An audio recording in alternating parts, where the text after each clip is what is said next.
Doctor வீட்டுக்கு போயிருக்காரு, வரணும். அப்படி சொல்லாதீங்க சிஸ்டர். என் பொண்ணுக்கு மட்டும் ஏதாவது ஆச்சுன்னா என்னால தாங்க முடியாது. டாக்டர் இல்லாம நாங்க என்ன பண்ண முடியும்? புரிஞ்சுக்காம பேசுறீங்க.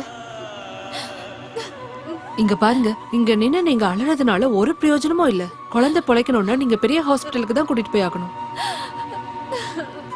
நேரத்தை வீணாக்காம அதையாவது பண்ணுங்க. குழந்தைக்கு ரத்தம் நிக்காம போயிட்டு இருக்கு.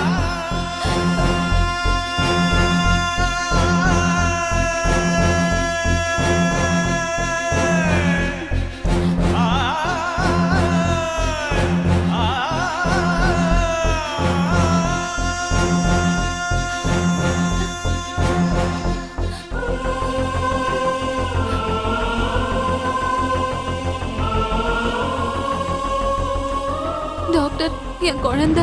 இருமா, நான் பாக்குறேன்.